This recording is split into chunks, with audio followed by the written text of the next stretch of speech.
मैत्रिणींनो, आपण सगळेच काही ना काही मिळवण्यासाठी झटत असतो. चांगले गुण, मोठं घर, जास्त पैसे, मोठं नाव. पण या सगळ्या शर्यतीत आपण विसरतो की समाधान कुठे आहे.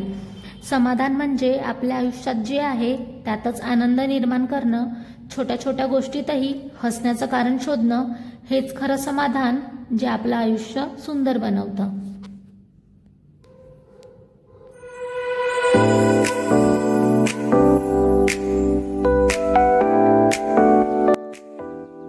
हॅलो, कसे आहात? अपेक्षा करते खूप छान आणि मजेत असाल. आज सकाळीच आम्ही नर्सरीमध्ये आलो होतो. झाडं वगैरे काही घ्यायचे नव्हते, पण झाडांसाठी माती हवी होती, तर तीच घ्यायला आलो होतो. झाडं बघून घ्यायची तर खूप इच्छा होती, पण घरी जागा पण नाही आणि घरी जी झाडं आहेत तीच व्यवस्थित लावायची आहे, त्यासाठीच माती घ्यायला आलेलो होतो. घरी आल्यानंतर दारांना, खिडक्यांना जे काही तोरण लागलेले होते, तोरण, लटकन, ते सर्व धुवून काढले. मी हे वेळेवरच धुणार होती कारण लगेच वाढतात. हे तोरण माझ्या सासूबाईंनी बनवलेले आहे, खूप छान दिसतात दाराला. आता पोहे बनवते आणि गरमागरमच टिफिनला पाठवायचे होते.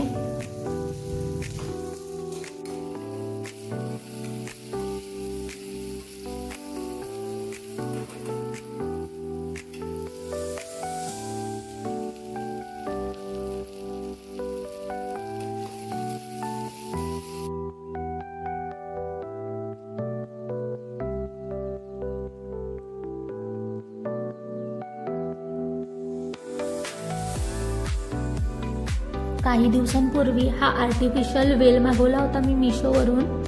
या भिंतीवर काहीच लावलेलं नव्हतं, फोटो वगैरे, तर मी हा वेल लावून घेतला. खूप छान दिसत होती आणि ही भिंत.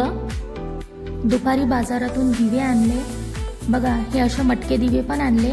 यावर मी असा लहान दिवा ठेवणार आहे आणि त्यावर कॅन्डल. खूप सुंदर वाटतात कलर केल्यानंतर. मी याला कलर सुद्धा करून घेणार आहे.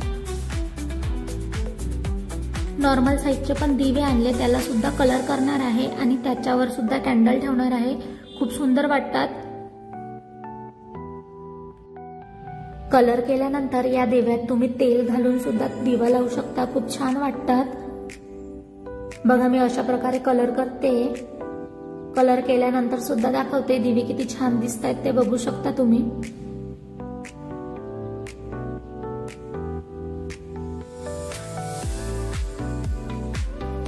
अशा प्रकारे मी सगळेच दिवे कलर केलेत. किती सुंदर दिसत आहेत ते तुम्ही बघू शकता. आणि कॅन्डल लावून सुद्धा दाखवते.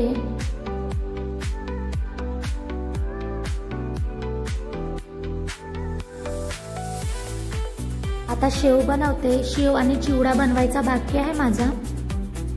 सर्वात चटकन जे होईल ते बनवायला घेतलं, म्हणजे शेव हे लवकर होतात, म्हणून आता बनवते.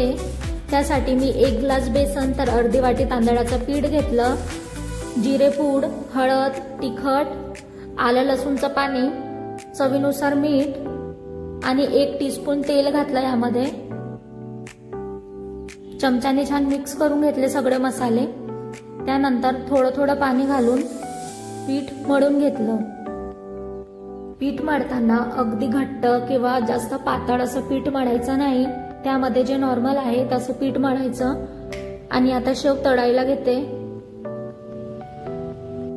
शेव तळताना तेल छान कडकडीत गरम करून घेतलं आणि आता गॅसची फ्लेम कमी केलेली आहे, कारण हातावर गरमागरम वाफ येते त्यामुळे.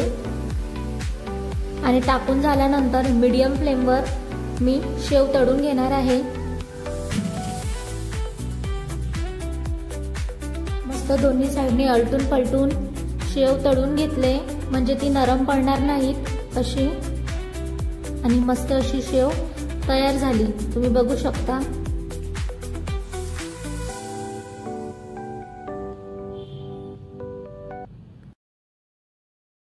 आज मी वाचलं, शहाजी राजांचा वसुली झालेला खजिना 25,000 होता.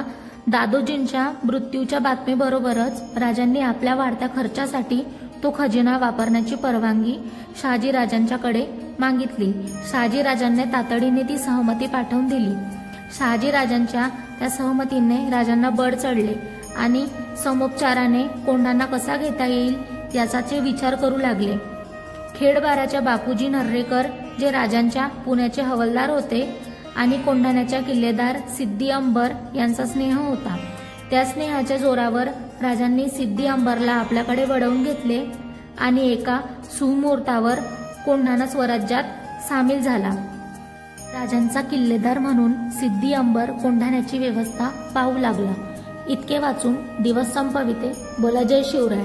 व्हिडिओ आवडला असेल तर लाईक शेअर सबस्क्राईब करा। पुन्हा भेटू नवीन ब्लॉगमध्ये। तोपर्यंत आनंदी राहा, काळजी घ्या।